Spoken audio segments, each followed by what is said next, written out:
सर्वांना good morning. आपण पाहतो अपूर्णांक. अपूर्णांकाचा पहिला भाग आपण या ठिकाणी पूर्ण केला. तो म्हणजे अपूर्णांक म्हणजे काय आणि अपूर्णांकाचे प्रकार कसे आहेत ते आपण लक्षात घेतले. आता आपण पुढे जाणार आहोत अपूर्णांकाची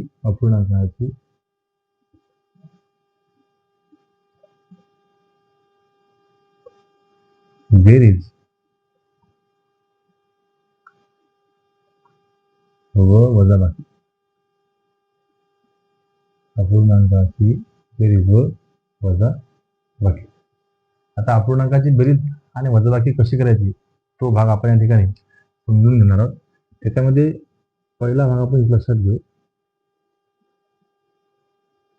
पाया म्हणजेच काय?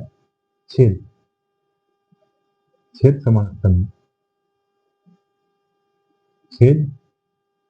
समान असताना त्याची बेरीज आणि वजाबाकी कशी करायची आणि बेसिक गोष्टी लक्षात घ्या. इकडे पहा, दिलेल्या अपूर्णांकामध्ये चिन्ह जे आहे ते इथं मायनसचं चिन्ह असेल तर ते आपण काय करतो असं समोर लिहितो.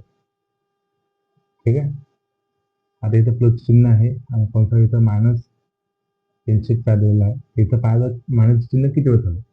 मायनस चिन्ह एकच झालेलं आहे, मायनस 333. तर जर कंसाच्या बाहेर मायनस चिन्ह आहे आणि कंसाच्या आत सुद्धा मायनसचं चिन्ह आहे, मायनस चिन्ह किती वेळ झालं? 2 वेळ झालं, तर याचं उत्तर येईल प्लस. ठीक आहे. कंसाच्या बाहेर मायनस आहे, इथं प्लस आहे आणि खाली मायनस आहे. काय करताल? मायनसचं चिन्ह पाहायचं. मायनस चिन्ह किती वेळ झालेलं आहे? 2 वेळ झालेलं आहे. त्याच्यामुळे हाही अपूर्णांक जो आहे हा अपूर्णांक सुद्धा काही प्लस येणार आहे. म्हणजे तुम्हाला जनरली काय लक्षात ठेवायचं आहे की मायनसचं चिन्ह किती वेळ झालं. मायनस चिन्ह जर 2 वेळेस, 4 वेळेस, 6 वेळेस आलं असेल किंवा 0 वेळेस आलं असेल, 0 वेळेस, त्याचा तो जो अपूर्णांक आहे तो अपूर्णांक धन अपूर्णांक असतो. आणि जर का समजा वजाबाकी चिन्ह हे 1 वेळा, 3 वेळा, 5 वेळा, 7 वेळा असं जर आलं असेल तर तेव्हा जो अपूर्णांक असतो तो अपूर्णांक जास्त आपला ऋण अपूर्णांक असतो. बस एवढं तुम्ही क्लिक करून डोक्यात टाका. आता छेद समान असताना म्हणजेच पाया समान असताना बेरीज कशी करायची आणि वजाबाकी कशी करायची त्याचं एक पहिलं उदाहरण मी तुमच्यासमोर घेतोय. 5/2 अधिक 11/2 बरोबर किती? ठीक आहे. 5/2 अधिक 11/2 बरोबर किती?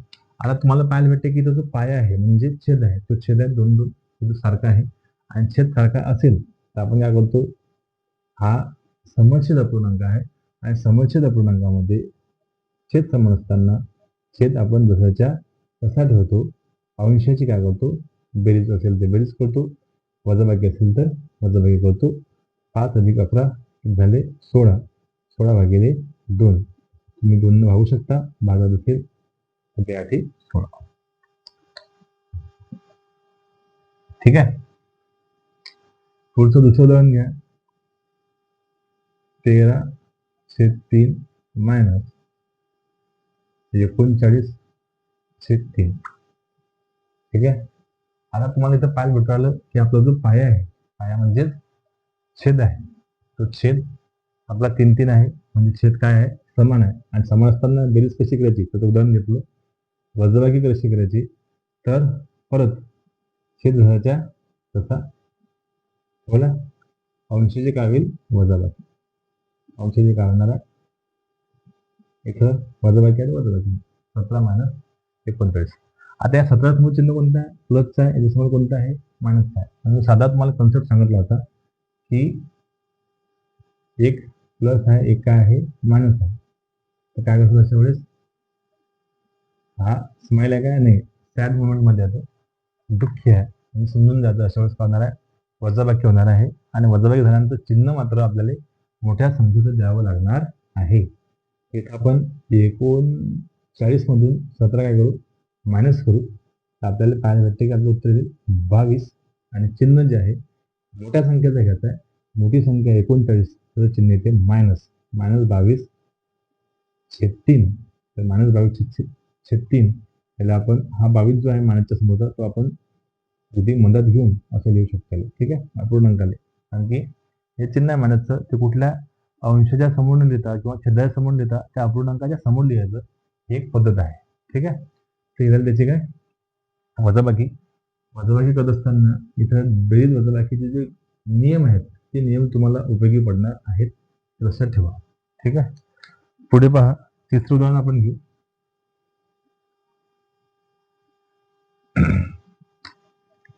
थर्ड एक्झाम्पल, -31/5 अधिक 16/5. आता तुम्हाला इथं समजून येत आहे की याचा जो छेद आहे तो छेद काय आहे, 5 आहे, म्हणजे समान आहे. आणि छेद समान असेल तर आपण काय करणार आहोत, छेद जसाच्या तसा ठेवू. वरची जी बेरीज असेल तर बेरीज, वजाबाकी असेल तर वजाबाकी. इथे आहेत -31 अधिक इथे किती आहेत 16. ठीक आहे. म्हणजे धन ऋण आला, मायनस प्लस आला, आहे की नाही. मायनस प्लस आला तर मी तुम्हाला सांगितलं होतं की एक संख्या प्लस असेल, एक संख्या मायनस असेल, ते पहिली प्लस असो की दुसरी प्लस असो, किंवा पहिली मायनस असो की दुसरी मायनस असो, काही घेणं देणं नाही. दोन संख्यापैकी एक प्लस आहे, एक काय आहे, मायनस आहे. तर अशा वेळेस काय असणार आहे, अशा वेळेस त्याची वजाबाकी होईल. चिन्ह मात्र मोठ्या संख्येचं राहणार आहे. इथे वजाबाकी होणार आहे. 31 मधून 16 गेले, 31 मधून 16 गेले, मोठ्या संख्येतून वजा करायचं. 31 मधून 16 गेले, आपल्याला पाहायला भेटतात 15 उरले सर. ठीक आहे. 15 उरले. चिन्ह मोठ्या संख्येत येणार आहे. मोठी संख्या कोणती आहे, 31 आहे. 31 चिन्ह कोणतं आहे, मायनस, तो मायनस येईल. तर -15 भागिले किती, 5. ठीक आहे. सो -15 भागिले 5, 5 आपण 15 भागून टाका. हा मायनसचा साईन ॲज इट इज, 5 त्रिक 15, 5 त्रिक किती 15. ठीक आहे. हा रूल दर्शवला ना, एक संख्या धन, एक संख्या ऋण आहे, दोघांची वजाबाकी चिन्ह मोठ्या संख्येचं आपल्याला द्यायचं आहे. वजाबाकी केली त्याला -15, 5 भागलं -15, उत्तर आलं किती, -3. ठीक आहे ना. आता उत्तर -3 कोण आलं, आपण गुणाकार आणि भागाचे नियम शिकलो होतो. गुणाकार आणि भागाकाराच्या नियमामध्ये काय सांगितलेलं आहे, इथं भागाकार आहे ना, फक्त तुम्हाला सांगितलं होतं की वजाबाकी चिन्ह मोजा. वजाबाकी चिन्ह जर एकदा असेल, तीनदा असेल, 5दा असेल, 7दा असेल तर उत्तर मायनस येईल. जर वजाबाकी चिन्ह 0 वेळा, 2 वेळा, 4 वेळा, 6 वेळा, 8 वेळा असेल तर प्लस उत्तर येईल, म्हणजे धन उत्तर येईल. आता इथे वजाबाकी चिन्ह या दोघांमध्ये एकदा आहे, उत्तर आलं मायनस. ठीक आहे. चलो नेक्स्ट एक्झाम्पल आपण घेऊ.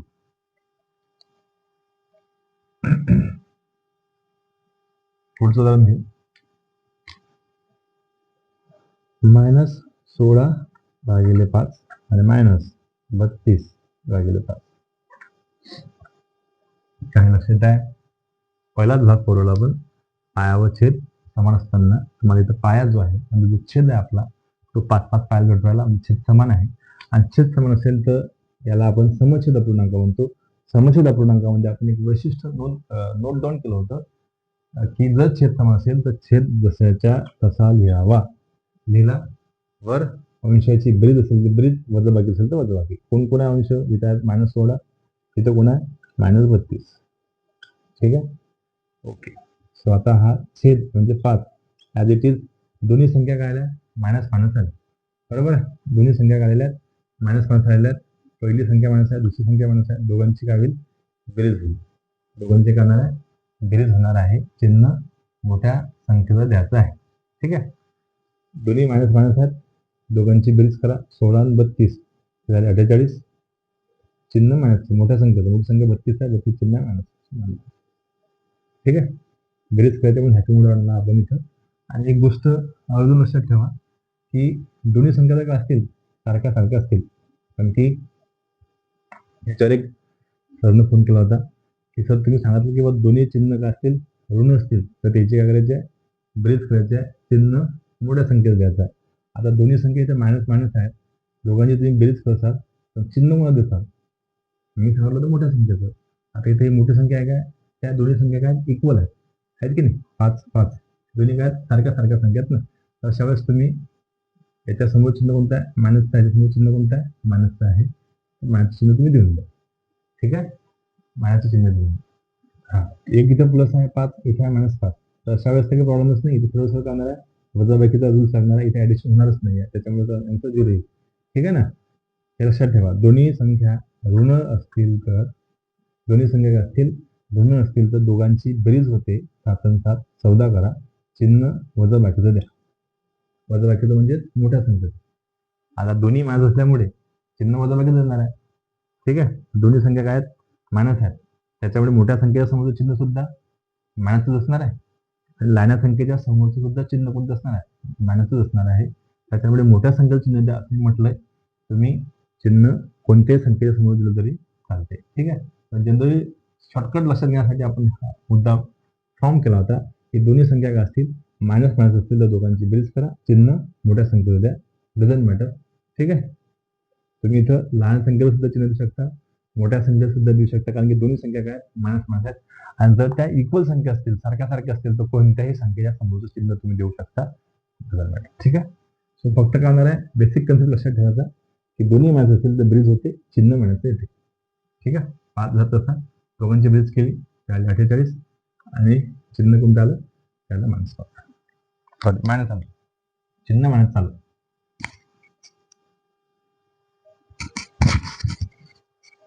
काही प्रॉब्लेम नाही. चलो पुढच्या एक्झाम्पलला आपण फोकस आउट करू. आता मायनस कंसामध्ये आहे मायनस 29 डिवाइड बाय 2, इथे आहे प्लस आणि कंसामध्ये आहे मायनस 21 डिवाइड बाय 2. ठीक आहे, इथं आपले बेसिक नियम लागतील कोणते, मायनसच्या चिन्हाचे. मायनस चिन्ह किती वेळ झालं ते पाहायचं फक्त. ठीक आहे, या अपूर्णांकात मायनस चिन्ह किती वेळ झालेलं आहे, या वेळा फक्त एवढ्या अपूर्णांकामध्ये मायनसचे चिन्ह 2 वेळा आलं. मी तुम्हाला पहिलं सांगितलं मायनस चिन्ह मोजा, 0 वेळा, 2 वेळा, 4 वेळा, 6 वेळा, 8 वेळा आलं असेल तर प्लस उत्तर घ्यायचं. जर मायनसची व्हॅल्यू 1 वेळा, 3 वेळा, 5, 7, 9 वेळेस जर चिन्ह आलं असेल तर आपल्याला तो जो अपूर्णांक आहे तो ऋण घ्यायचा आहे. आता हा अपूर्णांक धन येईल की ऋण येईल, तर इथं मायनस चिन्ह किती वेळेस आहे, 1 ने 2 वेळा आहे, म्हणून हा अपूर्णांक आपण धन घेऊ, 29 भागिले 2. इथं पहा, इथं मायनसचं चिन्ह किती वेळेस आहे, इथं प्लस आहे, इथं मायनस आहे. इथं मायनस चिन्ह एकदाच आहे, जर मायनस चिन्ह एकदा असेल तर तो अपूर्णांक आपल्याला ऋण घ्यायचा आहे, म्हणजे मायनस 21/2. ठीक आहे, झालं. आता तुम्हाला पाहायला भेटते की छेद सारखा आहे, म्हणजे छेद जो आहे 2 तो सारखा म्हणजे छेद धरायचा तसा, आणि वरचे काय होणार आहे, वजाबाकी होईल 29 - 21. ठीक आहे, 29 - 21 वजाबाकी करा, 29 मधून 21 गेले 8 आणि 8 भागिले किती 2, बे चुक. आपला आन्सर आलं किती 4. ठीक आहे, चलो पुढे जाऊ.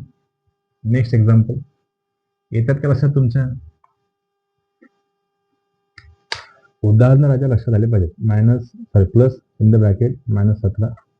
ठीक आहे, याला डिवाइड मध्ये 5 आहे, मायनस -21 डिवाइडेड बाय -5. ठीक आहे, चलो आगे काय करतात. हा अपूर्णांक आहे, या अपूर्णांकामध्ये मायनसचे चिन्ह किती वेळ चालते पहा. मला पाहायला भेटते की सर या अपूर्णांकामध्ये मायनसचे चिन्ह एकदा आलेलं आहे, ते इथे आहे. सो एकदा आलं असेल तर अपूर्णांक आपला ऋण अपूर्णांक येणार आहे. इथं पहा, इथं मायनस चिन्ह किती वेळ झालं, 1, 2, 3, 3 वेळा मायनस चिन्ह आलं. आणि जर का मायनस चिन्ह 1 वेळेस, 3 वेळेस, 5 वेळेस आलं असेल तर तो अपूर्णांक सुद्धा काय असतो, ऋण असतो. ठीक आहे, काय असते, एवढं कळलं. चला आता पुढे काय असाल, याच्यासमोर ऋण कोणाला समजलं ना, कारण की इथं मायनस चिन्ह किती वेळेस आलाय, 3 वेळेस आलेला आहे, म्हणून आपण मायनस घेतला. इथं मायनस चिन्ह किती वेळेस आलं, एकदा आलं, इथं आपण एकदा. आता छेद 5 जसाच्या तसा, -17 - 21 दोन्ही संख्या काय ऋण आहेत. ओके, दोन्ही संख्या ऋण असतील तर आपण काय समजलं होतं, दोन्ही संख्या ऋण असतील तर दोघांचे काय होते, बेरीज होते. चिन्ह मोठ्या संख्येचं घ्यायचं, लहान संख्येचं घ्यायचं किंवा कोणत्याही संख्येचं घ्यायचं, ते प्रॉब्लेम नाही. 5 घराच्या तसा या दोन संख्यापैकी चिन्ह कोणत्याही संख्येचं घ्या, 17च्या समोर घेतलं तरी चालते, 21च्या समोर घेतलं तरी चालते. ठीक आहे, 17 अधिक 21 किती झाले, झाले सर 38 आणि 38 भागिले 5, 5 ने 38 वाजत नाही, म्हणून आपला अपूर्णांक इथपर्यंत येऊन थांबणार. Got it. तर हाला आपला पहिला भाग की जो आपण लक्षात घेतला की पाया व छेद काय असेल, पाया म्हणजेच पाया किंवा छेद समान असेल तर त्याची बेरीज आपण कशी करायची. एक थोडस उदाहरण आपण असे घेऊ, पूर्णांकयुक्त अपूर्णांकाचं, पूर्णांकयुक्त अपूर्णांकाचं उदाहरण घेऊ.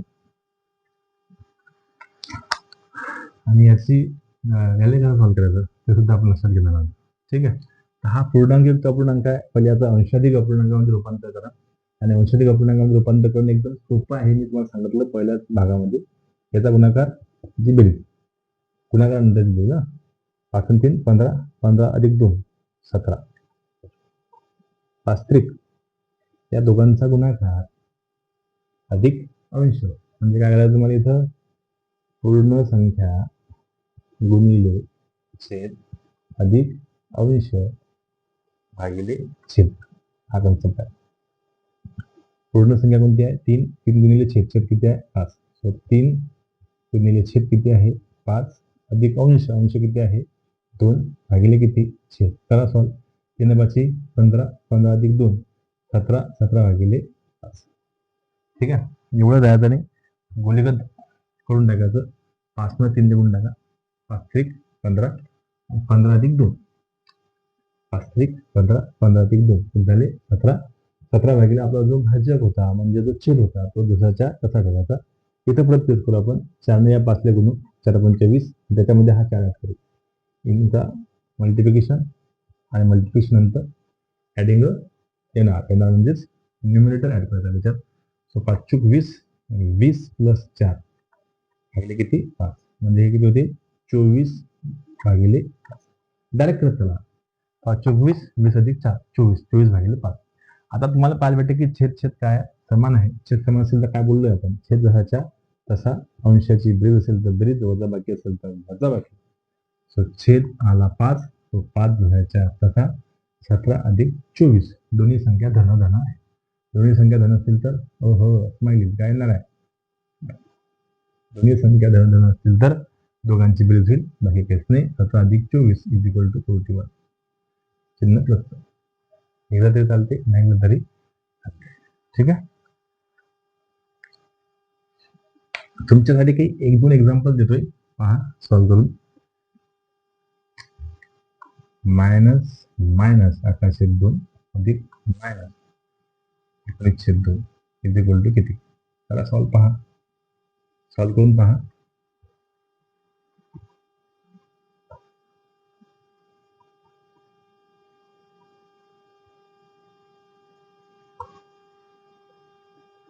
ठीक आहे. प्रत्येकासाठी भरपूर प्रश्न आहेत.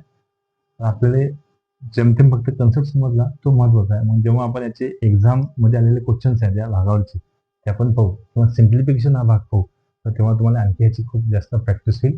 हे मी तुम्हाला दाव्याच्या साथ सांगतो. तुम्ही एवढ्या गोष्टी चांगल्या पद्धतीनं प्रॉपरली फोकस करा. इथं आपण पाहिली अपूर्णांकाची बेरीज व वजाबाकी पण कधी जेव्हा त्याचा पाया अर्थात त्याचा छेद काय असतो समान असतो त्यावेळेस. Got it. चलो पाया हा म्हणजे छेद हा काय होता समान होता. आता आपण परत अपूर्णांकाची बेरीज आणि वजाबाकी हाच भाग पाहणार आहोत पण पाया अर्थात छेद समान नसताना. ठीक आहे. कन्सेप्ट आहे अपूर्णांकाची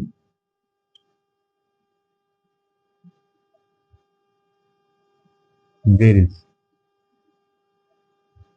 व वजा बाकी अपूर्णांकाची बेरीज व वजाबाकी आणि काय सांगितलं पाया अर्थात छेद छेद समान नसताना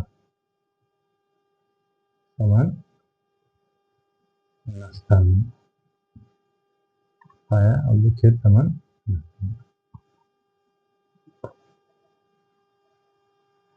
जो पाया आहे तो पाया म्हणजे छेद हा खाली आहे समान नाही आहे आणि तो जर समान नसेल तर त्यावेळेस अपूर्णांकाची बेरीज आणि वजाबाकी कशी करायची याला सुद्धा 2 पद्धती आहेत. आपल्याला दोन्ही पद्धतीचा वापर करायचा आहे. कशात ते आपण समजून घेऊ. ठीक आहे. त्या 2 पद्धतीपैकी पहिला आहे आपला काय तिरपा गुणाकार करून आणि दुसरा आहे छेद समान करून समान करून. ह्या 2 पद्धती आहेत. तिरपा गुणाकार करून आणि छेद समान करून. आता आपल्याला ह्या दोन्ही पद्धतीचा वापर करायचा आहे. यातली कोणती बेस्ट आहे कोणती नाही आहे याच्याविषयी आपण डिस्कस करणार नाही आहोत. आपल्याला दोन्ही कन्सेप्ट आलेच पाहिजे. ओके. जिथे आपल्याला जे गोष्ट सोपं जाईल तिरपा गुणाकार करणं सोपं जात असेल छेद समान केल्यापेक्षा, तर आपण तिरपा गुणाकार करू. छेद समान करणं सोपं जात असेल तर आपण छेद समान करून बेरीज आणि वजाबाकी करू. तिरपा गुणाकार टाळू. ठीक आहे. म्हणजे तिरपा गुणाकार करून जर इझी जात असेल ना तर ते करू. छेद समान करून जर इझी जात असेल तर ते करू. ठीक आहे. पहा, पहिलं साधं आणि सोपं एक्झाम्पल तुमच्या समोर मी घेत आहे. इथं पहा, पहिला अपूर्णांक आपण घेतलाय 3/4 अधिक 2/5 बरोबर किती. ठीक आहे. 3/4 अधिक 2/5 बरोबर किती. आता इथं तुम्हाला लक्षात येते की आपला जो छेद आहे पहिल्या अपूर्णांकाचा तो 4 आहे आणि दुसऱ्या अपूर्णांकाचा जो छेद आहे तो किती आहे, 5 आहे. म्हणजे याचा अर्थ आपले जे दोन्ही अपूर्णांक आहेत या दोन्ही अपूर्णांकाचा छेद जो आहे तो छेद सारखा नाही आहे का, नाही आहे. मग छेद सारखा नसेल तर तुमच्याकडे इथं तिरपा गुणाकार ही पद्धत आहे आणि दुसरी कोणती आहे, छेद समान करायची पद्धत आहे. ठीक आहे. आपण तिरपा गुणाकार करून पाहू आणि छेद समान करून सुद्धा पाहू. तर तिरपा गुणाकार असताना कसा करायचा आपल्याला, आणि हा या पद्धतीने आपल्याला तिरपा गुणाकार करायचा आहे. हे काय काढलं तर ते तिरपा गुणाकारासाठी आपण याचा जो अंश आहे तो अंश दुसऱ्याचा छेद याचा गुणाकार करू. 3×5=15 असा गुणाकार. ठीक आहे. त्याचं चिन्ह कोणतं आहे, प्लसचं चिन्ह आहे, प्लस चिन्ह द्या. हा असा गुणाकार, नंतर मग हा असा गुणाकार करा 4×2. ठीक आहे. आणि खाली भागिले 2 हा असा गुणाकार 4×5.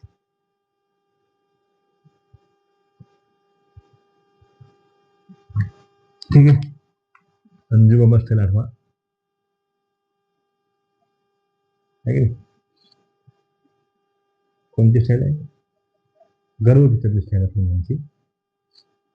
आणि आपण असं सुद्धा करून घ्या खाली. ठीक आहे. अपूर्णांकाचा अपूर्णांकाची बेरीज करत असताना छेद समान नाही आहे, अशा वेळेस तुम्ही तिरपा गुणाकार करू शकता. तिरपा गुणाकार कसा करायचा, एकदम सोपी गोष्ट. असा 3 या 5 गुणा अधिक हा असा त्या 4 या 2 गुणा आणि खाली हा 4×5. ठीक आहे. आता काय होईल, 3×5 तर 3×5=15 अधिक अधिकचे चिन्ह होते, अधिक 3 द्या. 4×2 4×2=8 आणि खाली 4×5=20 झालं. आता हे स्टेप करायचं काम नाही, तुम्हाला इथं जर जमत असेल ना असा गुणाकार ऑलरेडी 3×5 किती होतात तरी 15 लिहू शकता डायरेक्ट. 4×2 किती होतात 8 8 लिहू शकतो आपण डायरेक्ट. 4×5 किती होतात 20 तर 20 लिहू शकतो आपण. ठीक आहे ना. सो 15 अधिक 8 किती झाले, 15 अधिक 8 अधिक 23 आणि 23 भागिले किती 20. सो हे झालं आपलं याचं आन्सर. तिरपा गुणाकार करून तिरकस गुणाकार करून, तिरपा किंवा तिरकस शब्द वापरल्या जाते. ठीक आहे. पुढे आहे छेद समान करून सुद्धा तुम्ही काढू शकता. आता छेद समान करायचं असेल 3/4 अधिक 2/5. ठीक आहे. तर त्याला आपण एलसीएम पद्धत म्हणतो, लसावी पद्धत म्हणतो. आता लसावी आणि मसावी आपण हा कन्सेप्ट शिकलोच नाही, म्हणून मी तिकडे तुम्हाला घेऊन जाणार नाही आहोत. साधं सरळ सांगणार आहोत की छेद समान करत असताना काय करायचं आपल्याला. तर 4 आणि 5च्या पायातली संख्या पहा, की जे 4च्या पायातली आणि 5च्या पायातली आहे असं. नाहीतर मग याच्या छेदनं हा जो छेद आहे 4 यानं याला गुणून टाका आणि हा जो 5 आहे यानं याला गुणून टाका. अशा ह्या छेद समान करायच्या पद्धती आहेत. लसावी काढणे किंवा इथं काय दिलं आहे 4 आणि 5 दिलं आहे, तर 4 आणि 5च्या पाड्यात येणारी पहिली संख्या कोणती, जे 4च्या पाड्यातली आहे आणि 5च्या पाड्यातली आहे सारखी, पहिली सारखी संख्या कोणती. 4×1=4 4×2=8 4×3=12 4×4=16 4×5=20 5×1=5 5×2=10 5×3=15 5×4=20. पहिली सारखी संख्या आहे सर 20, जे 4च्या पाड्यात बी येते आणि 5च्या पाड्यात पण येते. हे पहिले पाहायचं. तसं सुद्धा तुम्ही करू शकता, पण आपण साधं सरळ लक्षात घेऊ की 4च्या पाड्यात 20 येतात, 5च्या पाड्यात सुद्धा 20 येतात. मग 4च्या पाड्यात 20 किती नंबर येतात, 5 नंबरले, म्हणून वर 5 नंबर टाका, खाली सुद्धा 5 नंबर टाका. इथे सुद्धा तेच करू आपण. 5च्या पाड्यात 20 किती नंबर येतात, 4 नंबर येतात, मग 4 गुण टाका वर.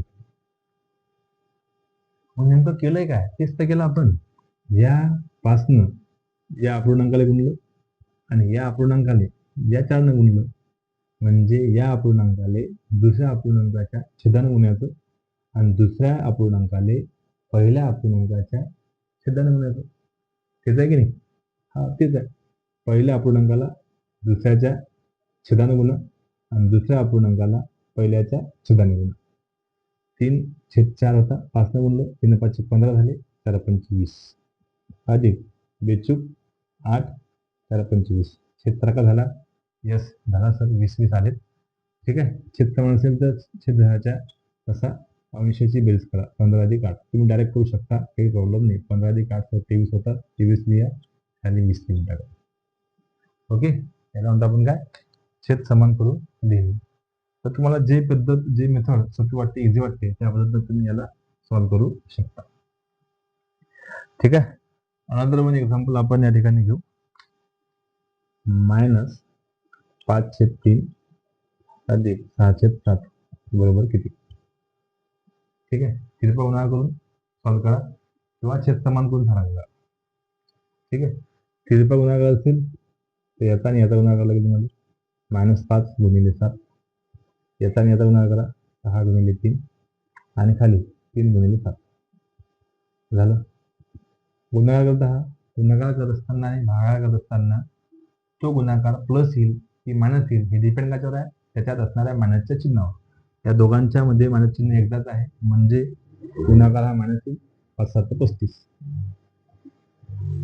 इथं वजबाकी चिन्हच नाही आहे, शून्यच आहे, म्हणजे गुणाकार हा प्लस येईल, 18. खाली दोघांमध्ये वजबाकी चिन्हच नाही आहे, म्हणजे शून्य वडा आहे, त्याच्यामुळे हा गुणाकार प्लस येईल 21. ठीक आहे, पुढे हे 18 आहेत प्लस हे 35 आहेत मायनस, म्हणजे एक संख्या धन आहे, एक संख्या ऋण आहे. काय सांगितलं होतं अशा वेळेस? एक संख्या ऋण, एक संख्या धन असेल तर दोघांची वजबाकी चिन्ह मोठ्या संख्येचं, चिन्ह मोठ्या संख्येचं. ठीक आहे, एक मायनस आहे, एक प्लस आहे, दोघांची वजबाकी करा. 15 18 गेले तर 17 उरले. चिन्ह मोठ्या संख्येचं, मोठी संख्या कोणती आहे? 35 आहे सर, 35 चिन्ह कोणतं आहे? मायनस, तिथे मायनस येईल, -17 भागिले किती? 21. दिस इज अवर आन्सर. हा आपला अपूर्णांकाचा आन्सर, -17/21. ठीक आहे, याला जर आपण छेद समान कोण केलं असतं, छेद समान कोण केलं असतं तर काय असतं? खाली कोण आहे? छेद पहा, याचा छेद आहे 3, याचा छेद किती आहे? 7 आहे. छेद सारखा नाही आहे, मग छेद सारखा नाही आहे तर काय करताल? यस, काय करताल? आपण पाहू ना की 3 आणि 7 या 3 आणि 7च्या पाड्यात असणारी पहिली सारखी संख्या कोणती? ही जी 3च्या पाड्यात द्या, 7च्या पाड्यात द्या. लॉजिक लावून 21 आहे, बरोबर आहे. 3 7 21, 7 21. म्हणजे काहीच नाही करायचं आहे, दिलेल्या अपूर्णांकाला, पहिल्या अपूर्णांकाला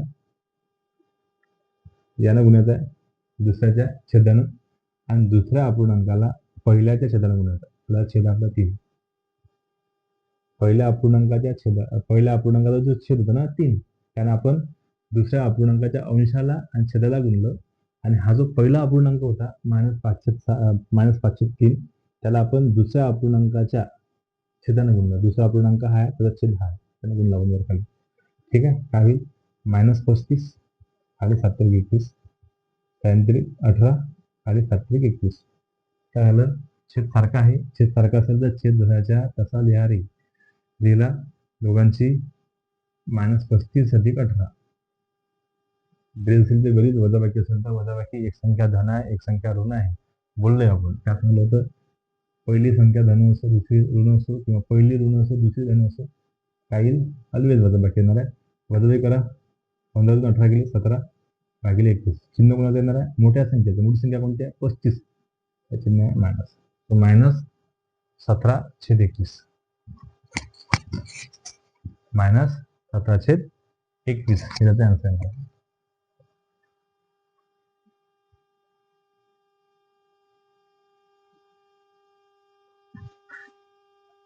असे भरपूर एक्झाम्पल आपल्याला पाहायला भेटतील.